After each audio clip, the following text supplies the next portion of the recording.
하나님 이 시간에도 우리와 함께 하여 주시고 또 말씀을 주셔서 하나님의 말씀을 감히 몇 마디 해석하며 증거하게 하여 주옵소서. 종은 부족하오니 하나님의 영 진리의 영께서 항상 저희의 선생님이시라 하셨고 저희 가운데 계시고 영원히 거하시며 감화 감동하소서. 성경을 개인적으로 읽을 때나 함께 모여 읽을 때에 깨닫게 하시고 또 그 교훈 안에 살게 하시오니 이제도 말씀하시고 말씀케 하시고 말씀을 듣게 하시고 깨닫게 하시고 받게 하시고 믿게 하시고 마음에 새기게 하시고 또 힘써 생활에 적용하여서 좋은 사람들, 믿음의 사람들 되게 하여 주옵소서. 예수님의 이름으로 기도하옵나이다. 아멘. 아멘. 사도행전 8장은 사마리아에 복음이 전파된 그런 역사를 기록하고 있습니다. 1절 다시 보십시다. 사울이 그의 죽임 당함을 마땅히 여기더라. 그날에 예루살렘에 있는 교회에 큰 핍박이 나서 사도 외에는 다 유대와 사마리아 모든 땅으로 흩어지니라. 사울은 스데반의 죽임 당함을 마땅히 여겼다고 기록하고 있습니다. 잘못된 지식은 잘못된 판단을 가져옵니다. 우리는 사물에 대한 선입견과 편견과 잘못된 감정을 버리고 바른 생각과 판단을 가지도록 힘써야 되겠습니다. 범사에 그렇습니다. 우리는 특히 하나님의 뜻에 대해서와 주 예수 그리스도에 대해서 바른 지식을 가져야 합니다. 그것이 교리사상 혹은 신학이라고 말하는데 건전한 교리적인 지식, 교리사상. 우리가 개혁신학이 성경적 신학이라고 생각하는 것은 그런 까닭입니다. 역사적으로 검증된 여러 가지 다양한 교리적인 개념들이 역사상 있었지만은 또 지금도 있지만은 과연 성경이 가르치는 건전한 그런 개념, 건전한 교리 사상이 무엇인지 잘 살펴서 바른 지식을 가져야 되겠습니다. 그럴 때에 옳고 그른 것을 분별하고 판단할 수 있고 또 거기에 합당한 열심을 가지고 살아갈 수 있을 것입니다. 사울은 스데반의 죽임당함을 마땅히 여겼습니다. 그날에 예루살렘 교회에 큰 핍박이 났습니다. 신앙생활의 길은 항상 평안의 길이 아닙니다. 고난과 핍박은 예수님을 믿고 따르는 제자들에게 예상되는 일입니다. 예수께서는 제자들에게 아무든지 나를 따라오려거든 자기를 부인하고 자기 십자가를 지고 나를 쫓을 것이니라. 그 말씀하셨죠. 어려운 길이라는 말이죠. 자기를 부정하다니 다 자기 중심으로 사는 세상 속에서 자기를 부정하고 자기 십자가를 지고 십자가 지고 가면 거기 달려 죽는다는 각오로 가라는 말인데 자기를 부정하고 자기 십자가를 지고 나를 따르라니 어려운 길이라는 것입니다. 주님 믿고 따르는 길은 그런 어려움을 각오해야 되는 길이다. 주께서는 세상에 계실 때 많은 고난을 받으셨고 또 그를 따르는 제자들에게 미움과 핍박이 있을 것을 요한복음 15장 18절에 말씀하셨습니다. 바울은 교인들에게 우리가 하나님 나라에 들어가려면 많은 환난을 겪어야 할 것이라고 말했죠. 또 디모데에게 무릇 그리스도 예수 안에서 경건하게 살고자 하는 자는 핍박을 받으리라. 우리가 다 경건하게 살아야 되는데 경건하게 살려고 하면 핍박을 받는다니 이것이 신앙의 길인가? 그렇습니다. 신앙의 길이 그렇습니다. 그래서 초대 예루살렘 교회는 큰 핍박을 경험한 교회이었습니다. 예루살렘 교회는 핍박으로 인해 사도들 외에는 다 유대와 사마리아 모든 땅으로 흩어졌다고 오늘 본문은 기록합니다. 사도들이 예루살렘에 머문 것은 핍박과 죽음을 두려워하지 않는 담대함과 충성 때문이기도 하겠지만 아마 예루살렘에 아직도 더 전도할 일이 남았다고 느꼈기 때문일 것입니다. 우리는 고난 중에서도 우리의 직분과 직무를 완수해야 하겠습니다. 2절 보십시다. 경건한 사람들이 스데반을 장사하고 위하여 크게 울더라. 경건한 사람들은 스데반을 돌에 맞아 죽은 순교한 스데반을 장사하며 위하여 크게 울었습니다. 그것은 단순히 인간의 죽음과 이별에 대한 슬픔의 눈물이 아니고 하나님의 귀한 일꾼이 아쉽게 떠났기 때문에 흘린 눈물이었을 것입니다.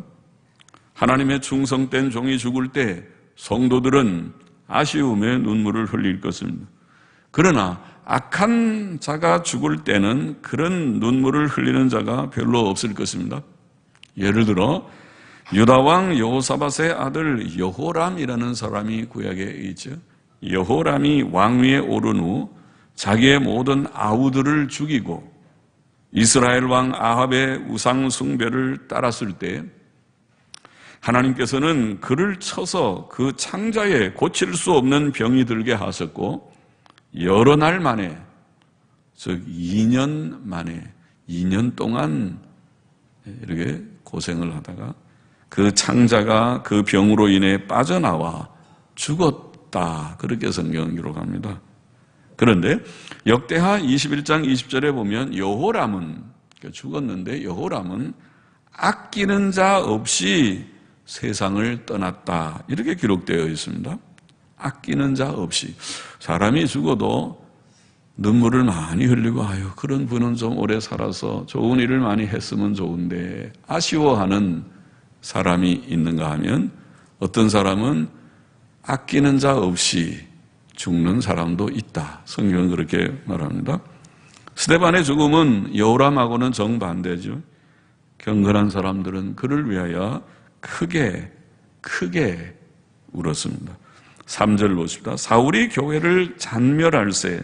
잔멸이라는 말은 파괴한다. 그렇게 번역할 수 있는 말입니다. 파괴할세 할 때 각 집에 들어가 남녀를 끌어다가 옥에 넘기니라.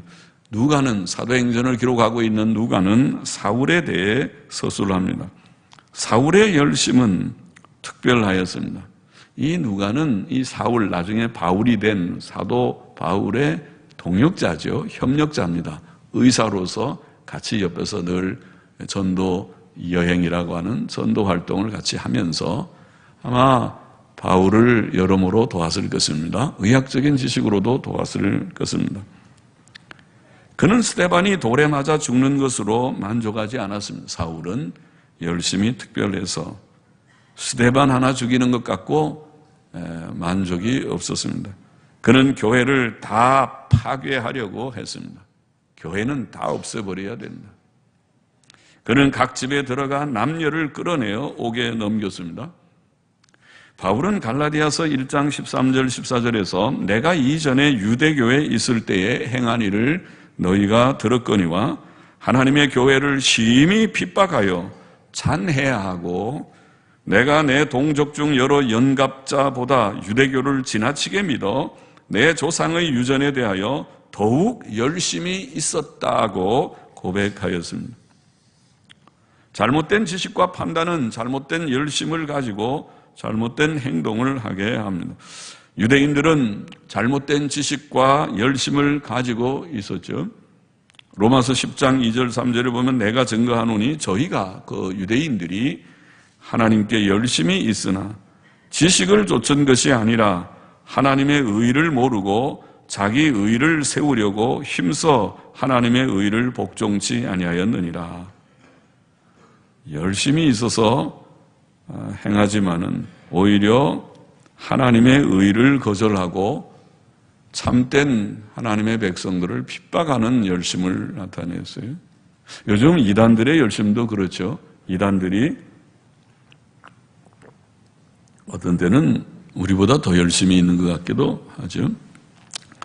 간혹 우리 교회도 앞에다가 뭘 붙여놓더라고요. 뭐라고?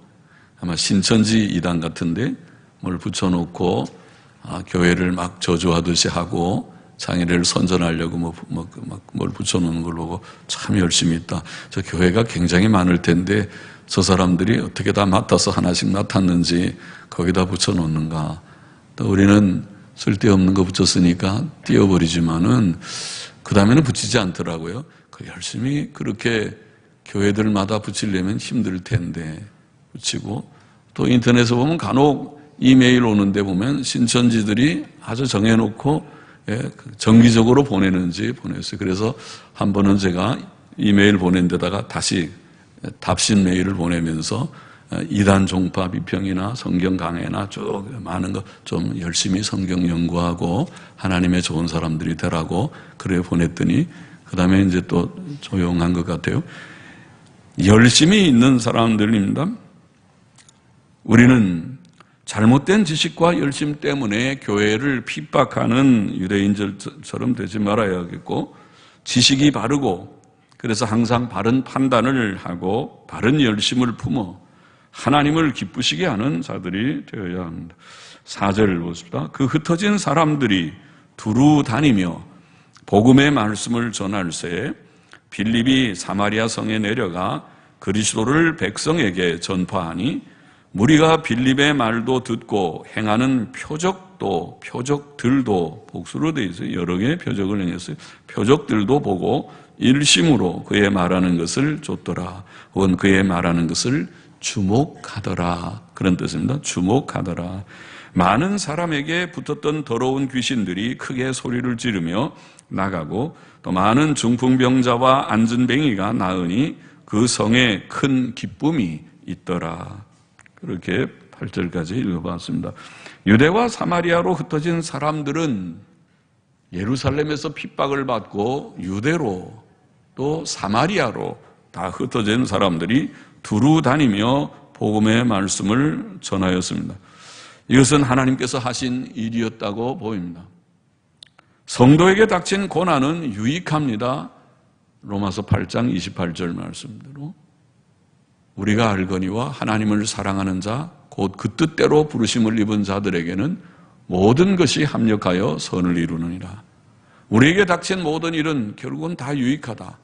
첫째 유익은 성화의 유익이죠. 그래서 모든 유익은, 모든 고난은 고난의 일이라 할지라도 그것은 성화를 이룬다고 하는 큰 방향에서 유익합니다.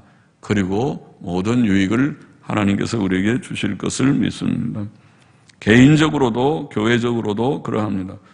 주 예수 그리스도와 십자가의 죽으심이 죄인들을 구원하시는 하나님의 방법이 되었듯이 예수님 십자가에 죽으시는 것이 제자들이 볼 때에는 이제는 다 망한 것처럼 보이지만은 그것이 하나님의 구원의 방편이 된 것과 같이 교회가 당한 큰 고난과 핍박은 복음을 널리 전파하는 기회가 되었습니다. 그렇지 않았다면 그들이 예루살렘에 오래 머물러 있었을지 모르는데, 이제 가라. 이제는 유대와 사마리아와 딱 끝까지 복음을 전하라고 한 그 주의 명령을 이제는 지체치 말고 수행하라 하고 그들을 강권해서 보내는 것처럼 그들이 흩어져서 복음을 전하게 된 것입니다. 고난은 유익한 결과를 가져왔습니다. 그런데 그 가운데서 7 집사 중 하나인 빌립이라는 사람이 사마리아 성에 내려가 예수 그리스도를 백성에게 전파하였다고 기록하고 있습니다. 전도는 예수 그리스도를 전하는 거죠. 예수께서 하나님의 아들 그리스도 우리의 구주이시며 그를 믿는 자는 죄사함과 영생을 얻는다는 사실을 전하는 것이라고 간략하게 말할 수 있겠죠. 그것이 전도입니다. 예수님 꼭 믿으세요. 우리가 죄인이고 죄인은 하나님의 진노의 아래 있고 심판을 피할 수가 없습니다. 영원한 멸망을 피할 수 없습니다. 예수님 믿고 죄 씻음 받고 영원한 생명을 얻음으로써 하나님께서 예비하신 새 세계에 들어갈 준비를 하십시오. 그렇게 우리가 전해야 하겠습니다. 주의 명령대로 제자들은 예루살렘에서뿐만 아니라 유대와 사마리아에서도 주를 증거하는 증인이 되어야 했습니다. 주님이 승천하시기 전에 부탁하신 말씀이 그거잖아요. 성령이 너에게 임하시면 너희가 권능을 받고 예루살렘과 온 유다와 사마리아와 땅끝까지 이르러 내 증인이 되리라 고 말씀하신 대로 그들은 가야 했습니다. 여기에 머물러 있지 않고 가야 했습니다. 예수께서는 이미 사마리아 지방의 수가라는 동네에 복음을 전하신 적이 있었죠. 이제 집사 빌립을 통해 사마리아 성에도 복음이 전파되었던 것입니다. 하나님께서는 빌립에게 전도하는 능력을 주셨고 또 그에게 기적을 행하는 능력도 주셨습니다. 무리들은 빌립의 말도 듣고 행하는 표적들도 보고 일심으로 그의 말하는 것을 주목하였다고 그렇게 본문은 말하고 있는 것입니다. 많은 사람에게 붙었던 더러운 귀신들이 크게 소리를 지르며 나가고 또 많은 중풍병자와 안전뱅이가 나았습니다. 하나님의 복음은 큰 권능으로 전파되고 확정되었습니다. 그 결과 그 성에는 큰 기쁨이 있었다고 본문은 말합니다. 여기에 하나 문제가 있죠. 그러면 오늘날에도 전도할 때에 복음만 전하지 말고 이렇게 큰 표적, 기적들이 일어나야 하는 것이 아닌가? 그런 질문을 가질 수 있을 것입니다. 사도행전을 읽을 때에 그것이 조심해야 될 그런 문제라고 봅니다. 오늘날도 기적이 필요한가? 결론을 말하면 그렇지 않다. 그렇게 말하고, 그것은 저의 결론이 아니고 이것은 거의 2000년 동안 정통교회가 견지해온 그런 결론입니다. 오늘날에는 기적이 필요하지 않다. 왜 그런가? 기적은 하나님께서 성경이 완성되기 전에 주신 초자연적인 은사이었다. 신약 성경이 완성된 이후에는 기적이 더 이상 필요치 않게 되었다. 그렇게 이해하는 것입니다. 정말 그런가? 성경이 그것을 말하는가? 예, 우리는 그렇게 이해합니다. 주님께서 부자와 나사로의 이야기를 하셨죠. 누가복음 16장에 나오는 말씀이죠. 비유라고도 하고 어떤 이는 그건 비유가 아니고 사실 그대로를 주님이 한 예를 들어서 말씀하신 것일 것이다. 그렇게 말하기도 하는, 거기에 비유라는 말로 시작하지는 않지만은 부자와 나사로의 이야기가 있습니다. 부자와 나사로의 이야기의 내용은 여러분들이 아실 것입니다. 그 내용의 중요한 것은 사람이 죽은 후에 상태를, 사람이 죽은 후에 그 영혼이 어떻게 되는가? 죽으면 끝나는가? 아니요, 끝나지 않습니다. 이 지상에서 부자로 사는 사람이나 부잣집 앞에서 가난한 거지로 사는 나사로나 둘 다 죽는데 죽은 후에 어떻게 되는가? 사람은 죽음 후에 세계가 있는데 그것을 주님이 말씀하신 것입니다. 죽은 후에 부자도 나사로도 이제 저 세계로, 저 세상으로 가는데, 죽은 후에 세계가 있는데, 부자는 하나님을 경외치 않는 자요, 죄악된 일만 행하다가 비록 땅에서는 부자로 살았지만 죽은 후에 지옥에 떨어졌고, 거지 나사로는 땅 위에서는 거지로 가난하고 또 몸에 질병이 있어서 어려움 가운데 살았으나 필경 하나님을 경외하고 하나님의 긍휼을 입은 자가 되어서 죽어서 낙원에 갔다. 그건 천국입니다. 천국에 올라갔다. 그 얘기를 주님이 하십니다. 그런데 그 천국에 올라간 거지 나사로가 땅에 있는 자기의 형제 5명, 하나님 잘 알지 못하는 부자가, 지옥에 들어간 부자가 땅에 있는 자기 형제 5명의 구원 문제를 걱정하고 아브라함에게 요청을 하는 얘기죠. 그래서 내가 살아서 저 죽은 나사로를 살려서 땅에 가서 내 형제 5명한테 전도를 하면, 그러면은 다시 그들이 회개하고 나처럼 이 지옥에 오지 않겠다. 이런 이제 얘기를 한다는 얘기죠. 그때에 이 누가복음 16장 말씀 잠깐 한번 보십시다. 누가복음 16장 29절.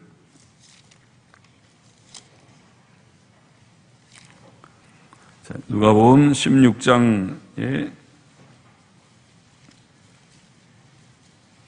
누가복음 16장 23절에 보면은 그 부자가 음부는 지옥입니다. 음부에서 고통 중에 멀리 아브라함과 그 품에 있는 나사로를 보고 이제 요청을 하면서 하는 내용인데, 그 내용이 이런 내용이 있습니다. 27절부터 봅시다. 가로되 그러면 구하노니 아버지여 나사로를 내 아버지의 집에 보내소서. 내 형제 5이 있으니 저희에게 증거하게 하여 저희로 이 고통받는 곳에 오지 않게 하소서. 아브라함이 가로되, 부자에게 지금 대답하는 거죠. 저희에게 모세와 선지자들이 있으니 그들에게 들을지니라. 모세와 선지자는 이미 죽었잖아요. 모세와 선지자들이란 말은 구약 성경을 가리키는 말이거든요. 그러니까 지금 이 부자 생각에는 죽은 나사로가 다시 살아나서 가서 전도하면 굉장한 거잖아요. 죽은 자가 살아났으니까 기적 중에 기적이죠. 보통 기적이 아니죠. 죽은 사람이 살아나서 가서 그 형제에게 내가 다시 왔는데 당신 형제인 그 부자가 지금 지옥에서 고통당하고 있으니 당신이 빨리 회개하고 하나님 믿고 예수님 믿으시오. 그래야 지옥 안 가지. 부자가 특별히 부탁해서 내가 왔소. 그렇게 얘기하면 아주 잘 될 것 같은데요. 그러면은 형제들이 그러냐고 감사하다고 그러고 회개할 것 같은데. 그런데 예수님 말씀에는 그렇지 않고 이게 뭐라고 그랬어요? 그들에게는 모세와 선지자들이 있다. 그렇게 대답을 하셨거든요. 저희에게 모세와 선지자들이 있으니 그들에게 들을지니라. 그러니까 이제 부자가 말하기를 가로되 그렇지 아니하니이다. 아버지 아브라함이요 만일 죽은 자에게서 저희에게 가는 자가 있으면 회개하리이다. 그게 소위 은사주의자들, 오늘 기적주의자들의 얘기잖아요.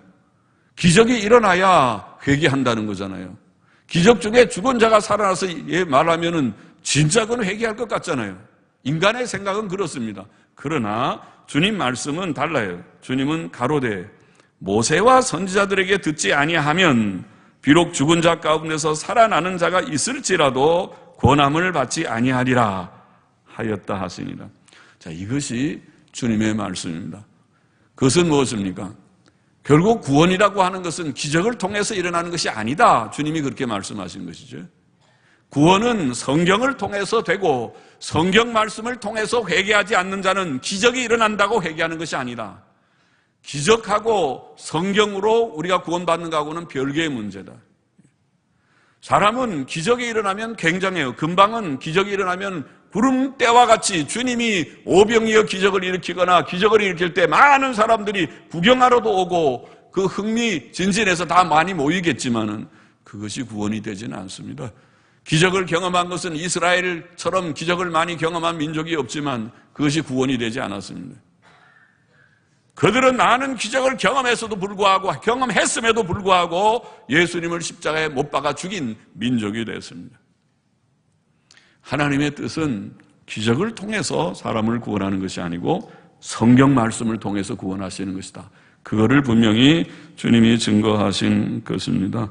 사도 바울도 비슷한 말씀을 했죠. 고린도전서 1장 22절 이하에 유대인은 표적을 구하고 헬라인은 지혜를 찾으나 우리는 십자가에 못 박힌 그리스도를 전하니 유대인에게는 거리끼는 것이요 이방인에게는 미련한 것이로되 오직 부르심을 입은 자들에게는 유대인이나 헬라인이나 그리스도는 하나님의 능력이요 하나님의 지혜니라. 어떤 그리스도? 십자가에 못 박아 돌아가신, 못 박혀 죽으신 그리스도. 그 약하게 보이는 그 말씀, 기적을 통해서 사람을 구원하는 것이 아니고 십자가에 못 박혀 죽이신 예수를 보고 믿으라니 그것이 무슨 구원이 되겠느냐고 사람들은 생각하지만은 바울은 말하기를 이것이 하나님의 지혜요 하나님의 능력이라. 하나님의 미련한 것이 사람보다 지혜 있고 하나님의 약한 것이 사람보다 강하니라. 그렇게 말씀을 했습니다. 복음은 사람을 구원하시는 하나님의 지혜와 능력이 되는 것입니다. 그래서 바울은 로마서 1장에서도 내가 복음을 부끄러워하지 아니하노니 이 복음은 모든 믿는 자에게 구원을 주시는 하나님의 능력이 됩니다. 이것을 전했더니, 복음을 전했더니 사람들이 그 복음을 믿고 구원을 받았습니다. 기적을 통해서가 아니고 복음을 통해서 받았습니다. 기독교 2000년 기독교 확장의 역사, 전도의 역사는 기적의 역사가 아니었습니다. 오순절주의 방언운동은 1906년에 시작된 운동입니다. 기독교 2000년 역사에서는 그런 초자연적인 은사 얘기 없었습니다. 복음을 통해서, 우리 한국교회 100년의 역사도 마찬가지입니다. 복음을 통해서 사람들이 회개하고 예수 믿고 교회들이 많이 생긴 것이지, 기적이라고 하는 것을 통해서 된 것이 아니라는 것을 인식해야 되겠습니다.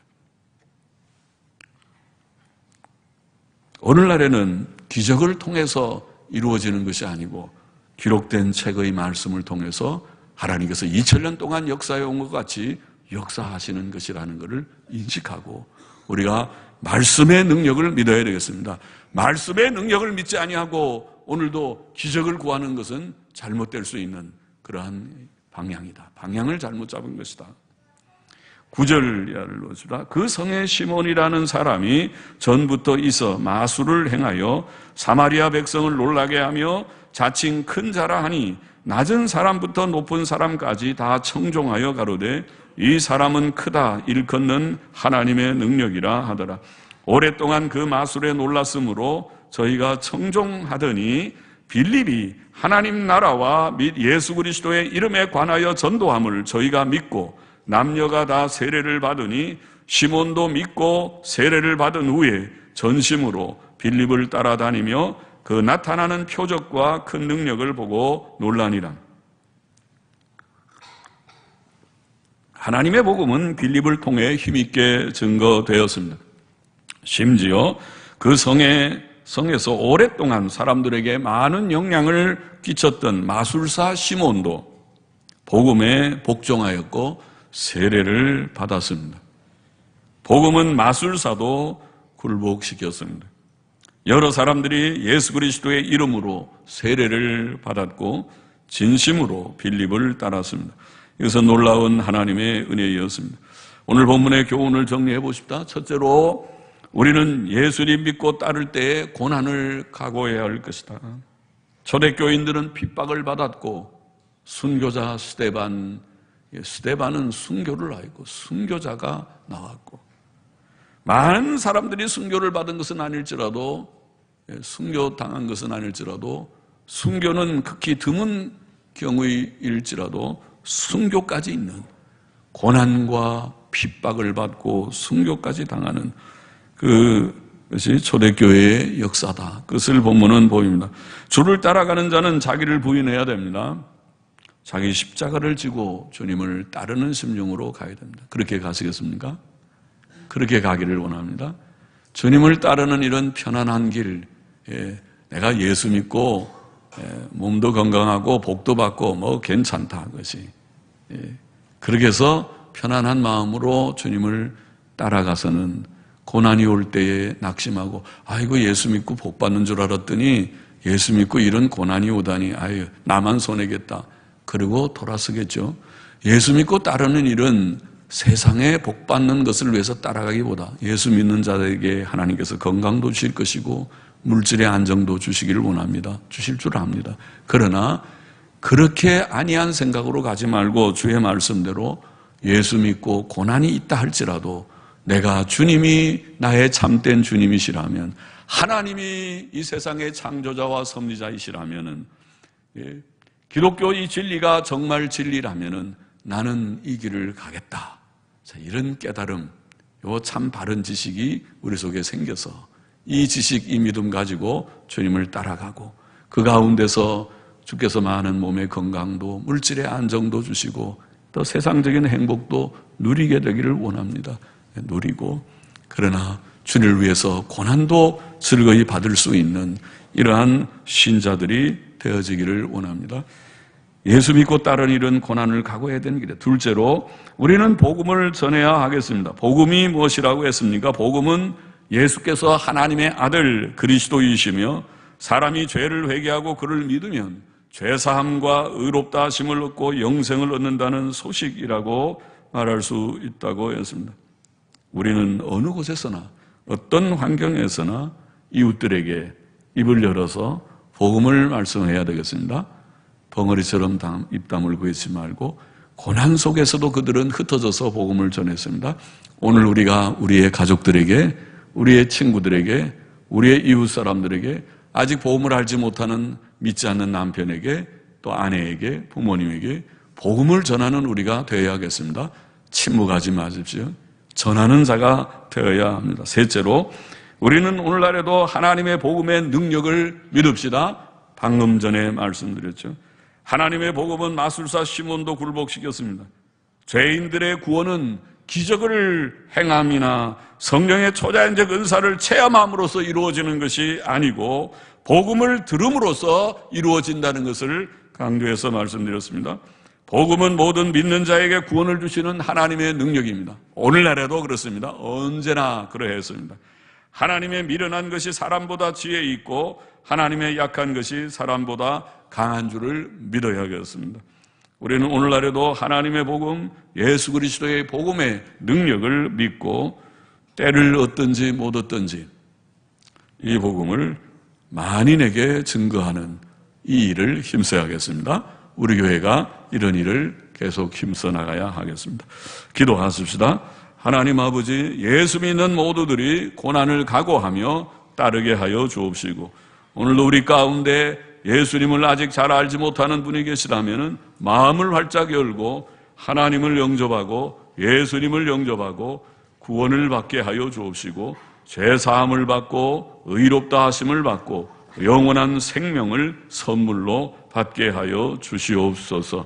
또 이 복음을 만방에 증거하는 우리가 되게 하여 주시고, 오늘 은사주의와 잘못된 신비주의가 기독교를 몹시 혼란케 하고 어지럽히는 이 말세지 말에도 우리가 하나님의 말씀에 굳게 서고 복음의 권능을 믿고 복음을 만방에 증거하는, 전도하는 신자가 되고 교회가 되게 하여 주시고, 또 이 교회가 하나님의 바른 진리의 터 위에 굳게 서서 증거하는 교회로서의 그 기능과 직무를 완수하게 하여 주옵소서. 감사하며 예수님의 이름으로 기도하옵나이다. 아멘. 아멘.